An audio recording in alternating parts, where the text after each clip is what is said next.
விருதுநகர் மாவட்டம் திருச்சுழி அருகே பண்ணை மூன்றடைப்பு கிராமத்தைச் சேர்ந்த கணேசன் என்பவரது மனைவி அம்பிகா.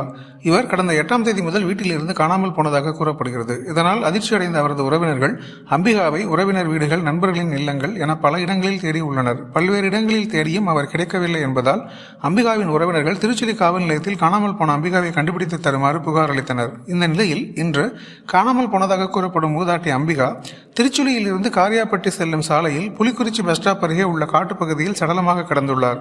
பொதுமக்கள் கொடுத்த தகவலின் பேரில் அம்பிகா சடலமாக கிடப்பதை அறிந்த திருச்சுழி காவல் நிலைய போலீசார் விரைந்து வந்து சம்பவ இடத்தில் ஆய்வு செய்து அம்பிகாவின் உடலை கைப்பற்றி பிரேத பரிசோதனைக்காக விருதுநகர் அரசு மருத்துவக் கல்லூரி மருத்துவமனைக்கு அனுப்பி வைத்தனர். ஆனால் அருகில் உள்ள அருப்புக்கோட்டை அல்லது திருச்சுழி மருத்துவமனைக்கு அனுப்பி வைக்காமல் விருதுநகர் அரசு மருத்துவக் கல்லூரி மருத்துவமனைக்கு உடலை அனுப்பியதால் அவரது உறவினர்கள் அப்பகுதியில் சாலை மறியல் போராட்டத்தில் ஈடுபட்டனர்.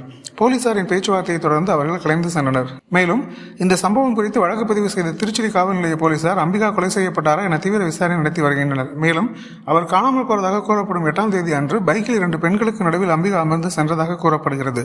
அந்த சிசிடிவி காட்சிகளையும் வைத்து போலீசார் விசாரணை நடத்தி வருகின்றனர்.